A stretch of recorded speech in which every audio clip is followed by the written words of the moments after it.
서번트 리더십에 대해서 알아보겠습니다. 서번트라고 하면 섬김이죠. 섬기는 리더십입니다. 네. 그러면 이 서번트 리더십이 왜 나오게 됐느냐? 자, 리더가 사랑을 이루면 뭐 가지고 아래 사람을 통솔을 하려고 그래요? 권력 가지고 하려고 그러죠? 네. 근데 권력, 파워, 힘 가지고 아래 사람들을 이끌 때는 그 조직 내에서 조화라든지 문제 해결이 잘 된다고만 볼 수가 없다. 힘 가지고 누를 때 아래 사람들은 뒤에 가서 요구하고 좀 면종복대하는 조화를 만들 수가 있죠. 그래서 이제 서번트 리더십이 나오게 되는데, 이 서번트 리더십은 리더 자신의 자기중심적인 역량이 아닌 믿음과 신뢰를 바탕해서 아랫사람들이 감동이 돼서 스스로 하게끔 하는 그런 리더십 개념입니다. 그러면 이 서번트 리더십이 나오게 된 배경을 보면 1970년대에 그린리프라는 그 미국의 대학 교수가 제기를 했어요. 자기가 실제로 학생들을 서번트 리더십을 발휘해서 지도를 해보고 성과가 좋아서 책을 냈는데 그 당시 상당히 냉담했어요. 그러다 한 30년 후에 다시 헌터나 버라디 등에 의해서 이제 확산이 됩니다. 자, 그러면 이 서번트 리더십 정의는 정확하게 보면 사랑, 희생, 헌신, 봉사를 통해서 상대를 감동시켜서 마음을 움직이는 거예요. 자, 그러면 여러분 주변에 사랑, 희생, 헌신, 봉사로 사람을 이끌어주는 리더가 누가 있죠? 어머니입니다. 어머니. 여러분 여기 어머니 역할을 하죠. 자, 우리 뒤에 계신 선생님들도 어머니의 리더십을 가만히 보세요. 어머니의 가족을 사랑하죠. 가족들을 위해서 희생하죠. 헌신하죠. 봉사하죠. 그래서 서번트 리더십은 어머니 리더십이다 해도 과언이 아니다. 그런 개념입니다. 그런데 서구의 서번트 리더십 체계는 어머니 리더십을 그렇게 강조하지도 않고 거론도 안 해요.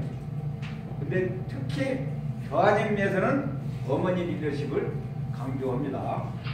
자, 그러면 이 모든 어머니가 서번트 리더인데 특히 이제 기타 사람들을 한번 간단히 보면 예수님, 지저스 크라이스트, 예수님이 어떻게 서번트 리더십을 발휘했느냐. 이제 유대 지역에는 특이한 풍속이 있어요. 주인이 출타했다가 외출했다가 집에 들어오면 하인이 제일 먼저 하는 일이 뭐냐면 주인의 발을 씻어주는 거예요. 그러니까 발 씻어주는 일은 하인의 고유 전속 업무입니다. 그런 이제 습관, 풍속이 있는데 예수님이 12제자의 발을 씻어주려고 그랬어요. 그래서 제자들이 급고 사양할 게 있겠죠. 하나님의 아들 예수님이 내 발을, 하인이나 하는 발을 씻어주다니 다들 이렇게 급고 사양을 하는데 예수님이 뭐라고 했냐면 내가 섬김을 받으러 온 게 아니라 섬기러 왔노니라. 너희들도 신도들로부터 성도들로부터 섬김을 받으려고 올 게 아니라 그들을 섬겨야 되느니라. 이렇게 하고 12제자의 발을 씻어줍니다. 어때요? 그래서 예수님이 어떤 면에서는 서번트 리더십의 시조, 원조라고 볼 수가 있어요. 그러니까 그런 리더십을 발휘했기 때문에 돌아가신 지 2000년이 되지만 지금 살아있는 누구보다도 사람을 이끄는 힘이 세요, 약해요? 세죠? 네. 그 다음에 이제 마하트마 간디. 마하트마란 말은 무슨 말이냐면 위대한이라는 말이에요. 위대한 간디. 여러분 간디 잘 아시죠? 인도의 독립운동 지도자죠. 자, 영국 군인들이 밀려오는 인도의 데모 군종들을 보면 겁이 났다는 거죠. 그 사람들이 무기를 들고 오면 그냥 총으로 쏴서 다 무찌르겠는데 맨손을 가지고 밀려오는 데는 영국 병사들이 상당히 겁을 먹게 되는 그런 인도의 민중을 이끄는 독립운동 지도자가 바로 마하트마 간디였죠. 자, 간디는 어떤 리더십이냐? 자, 간디 일화를 한번 소개하면 변호사 사무실에 자기 큰아들을 고용을 했는데 아들한테 차를 수리하라고 맡겼어요. 아들이 차를 끌고 가서 차를 수리했는데 빨리 수리하고 나서 시간이 남아서 무려 영화 2편을 봤어요. 그리고 이제 끝날 때쯤에서 사무실에 갔는데 아버지가 왜 이렇게 늦었느냐 하니까 간디가 그 아들이 거짓말을 했어요. 부품 조달이 늦어져서 늦게 왔노라. 아버지는 다 알고 물어보고 그래 그러면서 나는 걸어서 퇴근할 테니까 너는 차 가지고 와. 그래서 무려 5시간을 걸어서 퇴근한 거예요. 그럼 간디 아들은 어떻게 했어요? 뒤에서 차를 몰고 아버지 뒤에를 계속 5시간을 운전하고 가는 거예요. 그 마음이 어떻게 했어요? 우리 일반 부모 같으면 거기서 따끔하게 혼내든지 아니면 매를 대든지 이렇게 했을 텐데 간디는 아들을 사랑하는 마음에서 자기를 희생한 거예요. 5시간 거는 거예요. 또 아들을 위해서 봉사하고 사랑, 헌신, 희생, 봉사를 통해서 아들이 거짓말하는 그 버릇을 고쳐준 겁니다. 희생했어요, 안 했어요? 되게 위대한 지도자가 됐고요. 그 다음에 자, 테레사 수녀. 요즘 테레사 효과라는 게 있죠. 테레사 효과는 뭐냐면 학생들을 A그룹, B그룹 나눠서 각 방에 나눠놓고 A그룹에게는 테레사 수녀님이 봉사하는 그런 동영상을 보여준 거예요. B그룹에는 안 보여줘. 그 사람들의 면역력을 조사를 해봤더니 테레사 수녀님이 봉사하는 동영상을 본 그룹이 면역력이 높더라는 거예요. 그래서 이 봉사 마인드를 심어주는 게 면역력이 높다는 게 테레사 효과입니다. 자, 이 테레사 수녀님은 19살 때 수녀원을 나왔어요.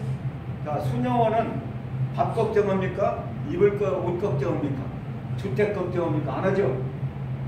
어떤 면에서는 되게 그 평탄한 생활을, 무난한 생활을 할 수 있는데 그런 생활을 박차고 나와서 인도에 굶는 민중을 위해서 일하겠다. 이렇게 나온 거예요. 그래서 이 사람, 이번에 첫 목표는 나 같은 사람 한 사람만 만들면 된다. 그러면 그 사람이 또 누구 한 사람 만들 거다. 그런 식으로 해서 노벨 평화상을 받고 돌아가시기 전에 무려 테레사 수녀님하고 똑같은 일을 하는 수녀가 43,000명입니다. 그런데 이분이 자기 자신을 돌보지 않고 완전히 굶주리고 헐벗은 그 민중들을 위한 완전히 이타적인 삶을 이제 살았는데 이분이 이제 케냐로 비행기를 타고 빈민구제 활동을 하러 가는데 비행기 안에서 기내식이 나왔어요. 그래서 이제 테레사 수녀님이 만약에 이 기내식을 내가 안 먹으면 환불해 줄 수 있느냐, 해줄 수 있다는 거. 얼마? 1달러를 환불해 줄 수 있다. 그럼 내가 안 먹을 테니까 1달러를 달아. 그러니까 주변 사람들도 전부 안 먹겠다는 거예요. 거의 일행 들어오고. 그래서 승객 127명이 저는 안 먹겠다고 해서 127달러가 모아진 거예요. 자, 그러고 나니까 그럼 우리가 안 먹은 도시락은 어떻게 되느냐 했더니 이건 폐지 처분한다. 그러면 그 도시락을 줘라. 우리가 빈민들한테 갖다 나눠주마. 그러니까 돈대로 환불 받고 도시락도 받고 그래서 줄 수 있었죠. 속된 비유로 한다면 뻥 먹고 안 먹은 거죠. 근데 테레사 수녀가 비행기 타고 가면서 기내식을 안 먹고 굶는 사람을 줄 생각을 한 거예요. 그러니까 평소에 항상 굶는 사람 입장을 생각은, 가난한 사람 입장을 생각은 그런 평소에 늘 생각을 하고 살았기 때문에 기내식조차도 반납하고 환불받고 할 수 있는 그런 리더십을 발휘한 거예요. 그 다음에 링컨 대통령. 자, 미국에서 가장 존경받는 링컨 대통령, 워싱턴 가보면 사각형의 연못이 있어요. 길이가 한 500m 됩니다. 폭이 한 100m 정도 되고 그 맨 끝에 큰 집이 우리 독립기념관 건물 크죠? 그보다 더 큰 것 같아요. 그런데 딸랑 1층, 2층, 3층 높죠. 큰 의자에 딱 앉아있는 사람 링컨. 그 참 상징적이고 인상적인 그 시설인데, 자, 링컨이 1863년 1월 1일 노예 해방 문서에 서명을 하고 나서 뭐라고 해보라 했냐면, 내가 한 일 중에 가장 옳은 일을 오늘 했노라. 가장 옳은 일을 했노라. 이제 그랬는데 그 노예 해방이 간단한 게 아닙니다. 자, 노예를 소유하고 있는 사람이 갑이요, 을이요. 갑이죠. 노예를 소유하고 있는 사람은 전부 다 힘센 사람들. 힘센 사람들한테 노예를 뺏어서 해방시킨다는 것은 어떤 면에서 굉장히 위험스러운 거예요. 나중에 계속 그 링컨의 암살자에 대한 추적이 나오는데 어느 세력이 죽였다는 그런 얘기까지 후하게 나옵니다. 즉 목숨 걸고 노예 해방 문서에 서명했다고 봐도 과언이 아닙니다. 그런데 링컨은 또 해고하기를, 나는 우리 아버지만큼 선비지를 못했노라. 아버지는 부두 수선봉이었어요. 부두 수선봉이 있는데 고객들에게 너무나도 잘해준 거예요. 그 아버지가 고객들한테 그 서빙을 잘 해준 거에 비하면 나는 너무나도 부족하다. 그렇게 겸손한 그런 마음을 또 가지고 있었던 겁니다. 그러니까 세계적인 무인들 서번트 리더십 발휘 사례를 얘기했죠. 그러니까 이 여러분들이 남의 발을 씻어줘 봤습니까? 여기 어머니들은 당연히 다 씻어봤죠. 아버지들 씻어봐. 이광 선생님 발 씻어줘 봤어요? 거의 자식들 발 씻어줘 봤죠. 네. 자, 발을 씻어주는 게 서번트 리더십의 상징적입니다. 그래서 이건 대전지방 검찰청 그 검사들이 교도소에서 죄수들의 발을 씻어주는 행사라는 이벤트 사진 장면입니다. 자, 서번트 리더십이 논란이 됐어요. 왜냐하면 서번트 시중돌다, 명사로는 하인. 근데 리더십은 또 개념이 다르죠. 우리가 일반적으로 생각할 때 여러분도 아직까지 그런 생각을 할 겁니다.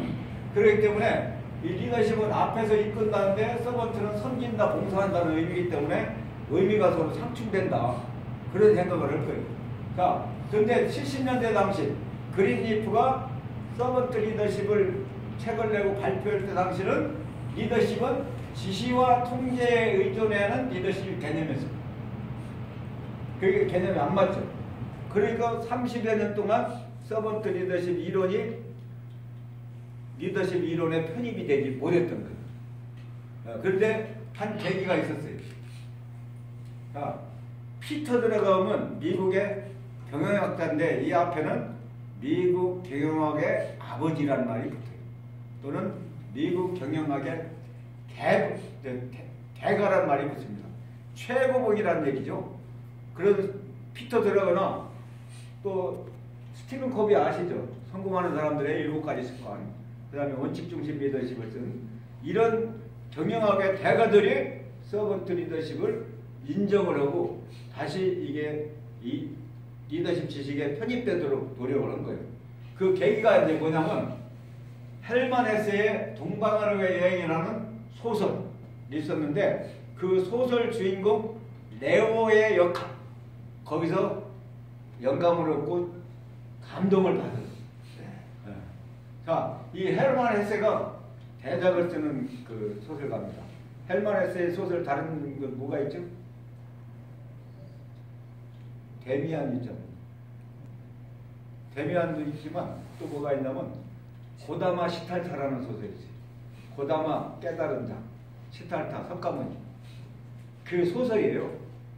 근데 저는 불교 종립대학에서 학부 4년하고 대학원 2년하고 6년을 다니고 불교 문화사 불교 결혼을 교양 필수로 받았어요.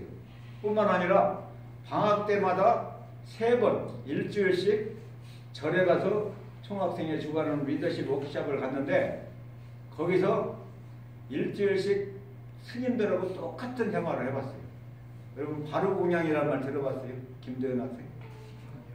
바로 서발이에요, 서발. 자, 스님들은 각자 자기 밥그릇이 있어요. 밥그릇에다가 자기 먹을 음식을 덜어놔요. 덜어놔서 다 먹고 나서 거기다 물을 부어요. 그래서 그 사발을 닦아. 씻은 다음에 그 물까지 마시는 거예요. 어때요? 환경오염 조금이나 되겠어요? 안 되겠어요? 이게 부처님이 환경오염 방지의 최고의 선구자다 라고 볼 수 있는데, 나는 그런 것까지 해보면서 불교를 체험하고 서경보 스님한테 내가 참선도 배우고 해봤는데, 그렇게 6년 다니면서 내가 불교를 체험한 것보다 헬만 헤스의 고다마 시달타 소설을 제가 2번 읽어보고 불교라는 개념, 불교에 대한 인식을 갖게 됐어요. 그런 대작이라고 보는데, 이분이 쓴 소설에서 이 서방의 기독교 순례자들이 동방에 이제 단체 여행을 가는데, 이 네오의 역할은 뭐냐면 하인 자격으로 갔어요. 하인이 하면 뭐예요? 집 나르고 밥하고 그 다음에 세탁하고 그 다음에 기난내까지. 그러니까 가장 허접스러운 일만 맡는 그런 하인 자격으로 이분이 그 여행객에 합류가 됐는데, 갑자기 네오가 없어졌어요. 예고 없이. 그러니까 그 여행 단체가 엉망진창이 돼가지고 큰 혼란에 빠져서 결국은 그 여행 일정을 다 채우지 못하고 도중에 돌아가는 그런 사건이 벌어집니다. 그래서 네오는 마치 그 당시 공기 같은 존재로 실질적인 리더였다. 여러분, 이남이가 부른 노래, 유명한 노래가 있습니다. 무슨 노래인지 아십니까? 떠나보면 알 거야 하는 노래 있죠. 있을 때는 모르는데 떠나서 없으면, 공기가 있을 때는 몰라요. 그죠? 레오가 있을 때는 레오의 고마움과 레오의 역할, 레오의 그 중요한 일, 그런 걸 중요성을 몰랐는데, 레오가 없으니까 그때 다 알아서 레오야말로 공기 같은 존재다. 그래서 이 사람 중에 한 사람이 네오를 추적해봤어요. 3년간을 거쳐서 추적해봤더니 네오는 실제 큰 교단의 최고의 정신적인 리더였어요. 여기서 사람들이 자각을 하고 깨닫게 된 거예요. 그래서 네오가 리더의 위치가 아닌 하인의 위치로 동방으로의 여행에서 서번트 자세로 섬기는 리더십을 발휘했어요. 섬기는 리더십. 여기서 그린리프도 사실 이 소설에 영향을 받고, 피터 드러거나 스티븐 코비도 영향을 받은 거예요. 그래서 이 헬만 헤스가 사실은 리더십계의 어떤 충격적인 어떤 이론을 제기하게 됩니다. 서번트 리더십은 남을 돕고 헌신하는 레오와 같은 인물이 실질적인 리더가 될 수 있다는 새로운 철학의 리더십. 그 당시는 리더는 지시하고 끌어당기고 호통치고 일방적인 그런 힘의 논리의 리더십이었는데, 그게 아니라 정반대, 남을 떠받들고 섬기는 그런 데서 리더십이 또 발휘된다는 새로운 생각, 철학 또는 새로운 리더십 사상을 갖게 된 계기가 됐다는 얘기입니다. 자, 그러면 우리나라에서 리더십, 서번트 리더십을 발휘해가지고 성공한 사례를 좀 한번 얘기를 하겠습니다. 누구 같아요? 예? 이경숙 숙명여대 총장 14년을 한 분인데, 이분이 이명박 정권의 대통령직 인수위원회 위원장까지 했죠. 근데 그 전에 노무현 정권 때 교육인적자원부 장관 제안을 사양한 사람이에요. 노무현 정권에서도 자기가 마음만 먹었더라면 장관도 올 수 있는 대통령 인수위원회 위원장이니까 그런 분이 누구일까요? 서번트 리더입니다. 이분의 리더십은 섬김의 리더십인데, 이분의 목표가 뭐냐면 2020년이 되면 국내 각계 리더 중에서 숙명여대 나온 사람 10%가 차지하게끔 하는 야심찬 목표를 가지고 있어요. 그래서 한국 최초로 대학의 리더십 개발원을 설립한 사람입니다. 오히려 국방대학원 국방부보다도 먼저 리더십 개발원을 만든 사람. 그리고 초대 리더십 개발 원장이 고경숙 교수라고 제 친구 부인인데, 더하님 리더십 친구 같이 2번이나 왔었어요. 그래서 우리 리더십에 대해서도 좀 브리핑을 받고 갔는데, 이분이 주장한 거 4S 리더십, 스칼라십, 스킬, 서비스, 다운데스. 자, 창조 지식으로 이끌어야 됩니다. 남이 생각 못한 거, 정말 새로운 거, 이걸로 이끌어야 된다. 그래서 박근혜 정부 들어서서 창조 많이 나오죠. 아마 이런 영향을 좀 받았을지도 몰라요. 창조적이다. 그 다음에 미래형 기술을 배운다. 지금 거의 식물인간으로 계시는 삼성그룹의 이건희 회장님이 세계 각지를 돌아다니면서 아이디어를 얻는데 노력을 많이 한 분인가 할 거예요.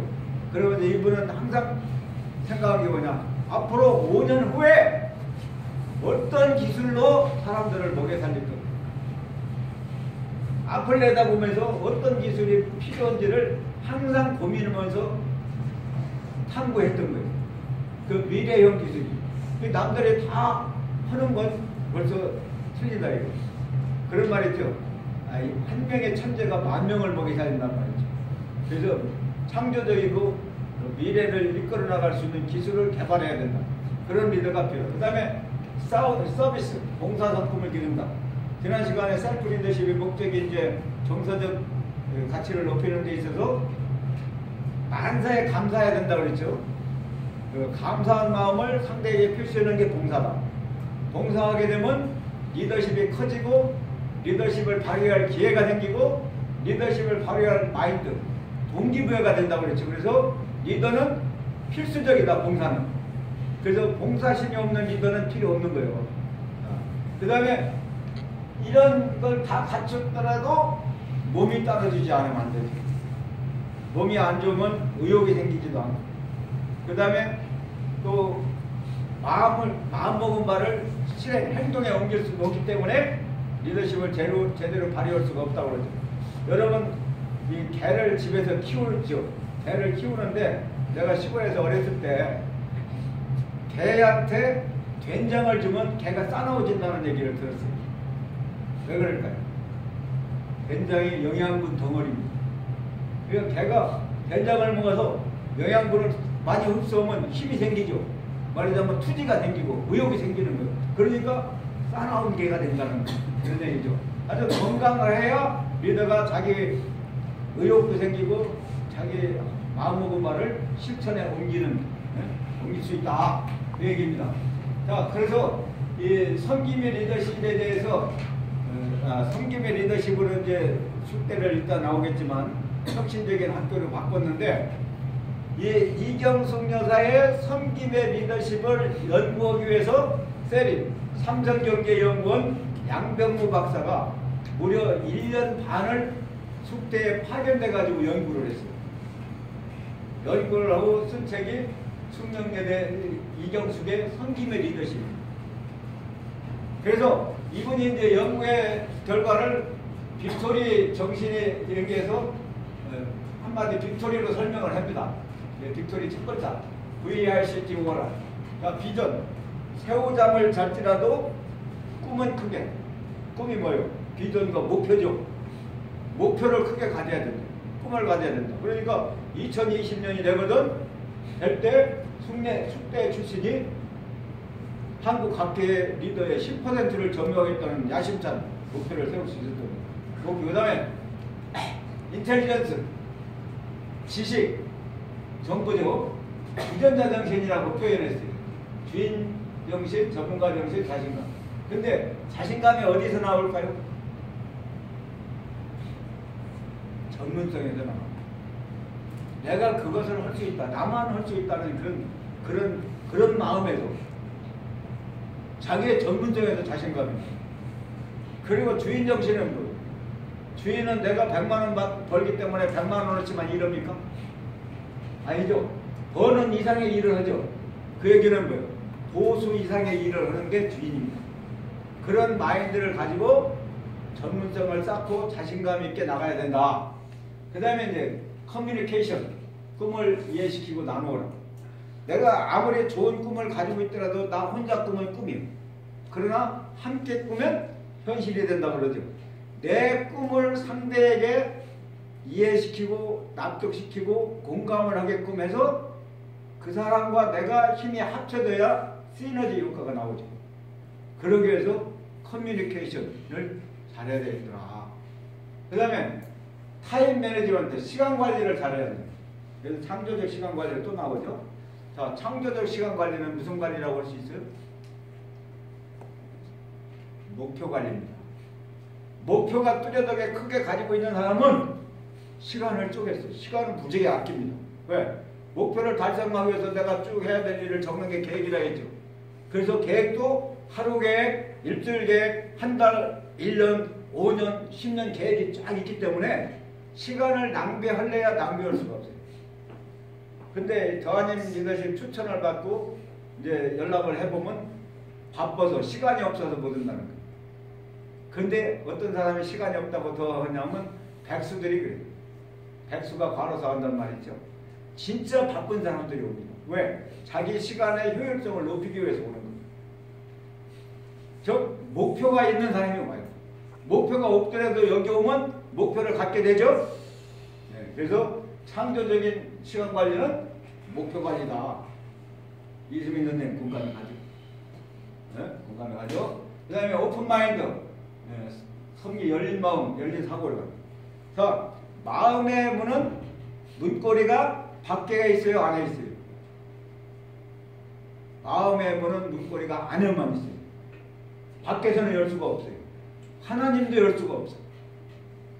그래서 그 문을, 상대가 문을 열게 하려면 내가 내 문을 먼저 열어야 돼요. 내 문을 열어야 상대가 들어온다. 상대도 또 연다.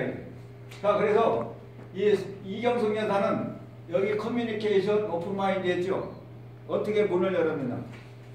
대학 총장실에 비서실을 거치지 않고 누구든지 숙명여대 발전에 대한 아이디어가 있으면 바로 들어와라. 경비 아저씨든 대학교 1학년 학생이든 말단 교직이든 누구든지 상관없이. 근데 요즘은 몰라도 대학교 총장이면 굉장히 권위적인 자리입니다. 저도 대학교 3학년 때 총장한테 가서 브리핑을 한 적이 있는데 무슨 일로 만나게 해달라 사전에 비서실에 신청을 해가지고 타당할 경우에만 날짜를 잡아서 만나고 그것도 시간 제한도 굉장히 총장 만나기가 어려운. 그런데 이분은 그런 절차 없이 누구든지 들어요. 굉장히 열린 사고를 가지고 있는 거죠. 그 다음에 이제 공은 남에게 책임을 지어야 돼요. 제가 일과 때 그런 얘기를 했죠. 리더 역할 중에 책임감을 강조하면서 일본의 다나카 가쿠의 수상이 대장성 장관이 됐을 때 직원들 모두가 일본의 최고 엘리트들이라 했죠. 여러분들이야말로 일본의 최고 엘리트들이기 때문에 대장성 일은 여러분이 다 해라. 저는 책임만 지겠다. 그래서 박수 받았던 사례를 얘기했죠. 이분 역시 자, 책임은 내가 질 테니까 마음 먹고 해. 책임은 왜 사람이 진다는 거예요. 그건 당연하면서도 사실 실천하기가 어렵죠. 그런데 그런 자세를 가진 거예요. 그 다음에 yes, 칭찬, 긍정, 정력. 자, 이것 때 리더십 개념 형성 과정에서 자, 과정론을 얘기해요. 특성론과 과정론. 특성론은 선천적인 거고 과정론은 후천적이다. 과정론에서 리더는 긍정적이어야 된다고 나왔죠. 우리 더하님 6과의 주제가 긍정과 또 칭찬입니다. 리더가 긍정적일 때 또 칭찬을 잘할 때 아랫사람들이 기가 살아야 죽어요. 기 살잖아요. 윗사람이 계속 꾸준히랑 하고 계속 지적이나 하게 되면 아랫사람이 웜에 기 죽어. 기 죽으면 자기 능력 발휘를 100% 할 수 있어요, 없어요? 능력이 있어도 발휘를 못한다. 이 사람은 항상 긍정하고 칭찬하고 격려해주는. 그 다음에 이제 이엔드 끝이 아니라 에엔드 다시요. 다시 여기. 자, 실패는 성공의 동반자라고 그랬죠. 자, 실패했을 때 거기서 좌절하게 되면 실패가 걸림돌이 되는 거예요. 실패했을 때 다시 그 실패의 교훈을 가지고 밟고 일어서면 그 실패가 디딤돌이 되는 거예요. 걸림돌과 디딤돌은 선택은 본인이 한다고 그랬죠. 그게 실패했을 때 그걸 걸림돌로 삼으면 끝이야. 그게 이제 끝장이다. 근데 엔드는 뭐예요? 그럼에도 불구하고 실패의 원인 분석을 통해서 자기가 알고 깨우쳐서 다시 일어나서 다시 시도를 하는, 그러면 엔드가 되겠죠. 그런 마인드, 이런 거 빅토리 마인드를 가지고 학교를 관리를 했더라는 결론을 내린 겁니다. 자, 여러분도 이런 걸 하지 말라고 누가 막는 사람이 있어요, 없어요? 없죠? 여러분들 다 이제 알으셨죠? 문제는 여러분들이 실천하느냐 안 하느냐, 실천하느냐 안 하느냐. 자, 그래서 숙대가 어떻게 바뀌었느냐? 디지털 대학의 선두주자가 된 거예요. 정보와 평가 4년 1위, 무선 인터넷, 모바일 캠퍼스. 모바일 캠퍼스 뭐냐? 대학 정원 안에서 어디서든지 무선 노트북 가지고 인터넷을 접속할 수 있는 시스템을 갖춘 거예요. 세계 두 번째. 이것도 어떻게 갖추냐면 미국 유명한 항공사 보잉사에서 어느 대학을 선정해가지고 모바일 캠퍼스를 만들어줬다는 신문 기사를 보고 거기에 편지를 씁니다. 우리도 하나 만들어줘라. 그랬더니 오케이 된 거예요. 그게 성경에 의해서 두들기라 열릴 것이다. 시도를 하니까 의외로 쉽게 된 거예요. 근데 사람들은 시도도 안 하고 안 된다고 미래하죠. 근데 여기는 그게 아니에요. 그래서 숙명여대 캠퍼스 안에서 누구든지 무선 노트북 가지고 인터넷 접속해서 할 수 있는 모바일 캠퍼스를 제일 먼저 만들었어요. 그리고 학생들의 고객 만족도 1위. 특히 학생 수를 2배로 늘렸다는 게 참 쉬운 게 아닙니다. 제가 71학번인데 서울에서 대학 나왔는데 그 당시에 어떤 제도가 있었냐면 청강생 제도가 있었어요. 여러분 잘 모를 거예요. 청강생. 뭐냐? 4년을 똑같이 등록금 똑같이 내고 다니는데 졸업장은 없어요. 졸업장은 대학 정원에 따라서 한정대비 나옵니다. 왜 그런 현상이 나오느냐? 수도권 인구 집중 현상을 억제하기 위해서 대학 정원을 안 늘려주는 거예요. 그러니까 청강생 제도가 있어요. 그만큼 대학 정원 늘리기가 어려워요. 근데 재임 중에 서울에서 학생 수를 2배로 늘렸다는 건 거의 기적적인. 그 다음에 또 건축물을 3배가 늘어났다. 그런데 고등학교가 숙명여대하고 가까운 데라서 고등학교 때 몇 번 숙대를 가봤거든요. 그래서 이 강의를 할 무렵에 서울 갔을 때 일부러 숙대를 가서 봤어요. 학교가 어떻게 변모했는가. 건축물이 3배가 늘었다면 양적인 확장이죠. 근데 모든 건축물을 석조 건물로 됐어요. 석조 건물은 겨울에 따뜻하고 여름에 시원하죠. 좋은 건물이죠. 그렇게 질적으로도 바뀌더라고요. 그 다음에 빛이 이 정도 있었던 건 뭐냐면 원래 고조망실에서 원기비 등에서 그 학교를 만드는 거거든요. 그러면서 학교를 만들 때 국유지를 그냥 점유해가지고 만드는 거예요. 근데 그 국유지를 이제 학교재단으로 여기 이전을 그때 해놨으면 좋았는데 그 안 해놓고 있다가 그 뒤로 이정비정 하다가 계속 점유에 대한 그 말하자면 사용료를 내고 하다 보니까 이제 빚이 있었는데 학교 발전기금 1,000억을 모으는 목표를 세우고 다 갚았습니다. 자, 이 1,000억을 목표로 삼았을 때 사람들이 뒤에서 뭐라고 수긍을 했느냐? 10억이나 모으나 보다. 그렇게 비아냥스럽게 했어요. 근데 1,000억을 다 모은 거예요. 어떻게 모았느냐? 여러분 등록금 한 학기 더 내기 운동 혹시 들어봤죠? 등록금 한 학기 더 내기 운동. 자, 25,000 숙대 모든 졸업생들한테 공문을 보내가지고 여러분의 모교를 발전시키기 위해서 여러분이 등록금 한 학기분만 더 내달라고. 그런데 주부들이 300만 원, 500만 원 쉽게 등록금 낼 수 있나요? 방법이 또 있더라고요. 자동이체 등록. 한 달에 5만 원이나 10만 원이나 통장에서 이렇게 가도록. 그리고 자기는 기관단체, 재벌 이런 사람들 또 소개를 해가지고 또 발전기금 모으고. 그래서 1,000억을 모아가지고 이런 발전을 시킨 거예요. 자, 그러면 여기서 중요한 게 뭐냐면 숙명여대 졸업생들이 이경수 총장의 제안을 받고 거기에 응했다는 얘기죠. 왜 응했느냐? 그분의 서번트 리더십에 감동돼가지고 마음이 움직여가지고 돈 내는 것이 아깝지 않은 거예요.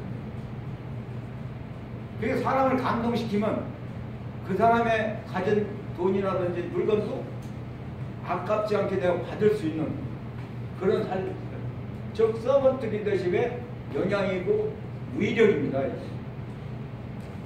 그래서 대학 행정 혁신의 메카 역할을 해서 뭐 다른 미국, 일본 등에서도 벤치마킹을 했을 뿐만 아니라 기업에서들도 벤치마킹을 왔다 이거예요. 자, 서번트 리더십 발휘할 만합니까? 안 합니까? 저는 모든 장소, 모든 조직에서 서번트 리더십을 발휘한다고 주장하는 건 아닙니다. 자, 서두에 리더십 정의가 리더십을 연구하는 학자만큼이나 많다는 스톡틸 얘기가 나왔고, 베니스는 리더십 정의가 약 850까지 된다고 했어요. 그래서 저도 하나 정의를 만들어 왔다 했죠. 왜 정의가 많으냐? 그 리더와 구성원이 처해진 상황과 여건과 문화가 각각 다르기 때문에 정의가 많다 그랬죠. 그렇죠?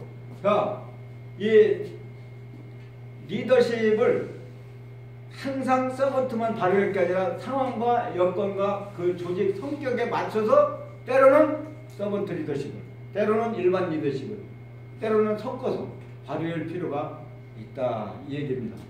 근데 이제 요즘 그런 얘기들을 하죠. 이제 정년 퇴임이 가까울 때쯤은 자식들도 결혼시킬 때하고 가까워지잖아요. 그러니까 퇴임하기 전에 결혼식 시키려고 서두르는 사람이 있어요. 그런 얘기 들어봤죠? 왜? 퇴임하면 안 오거든.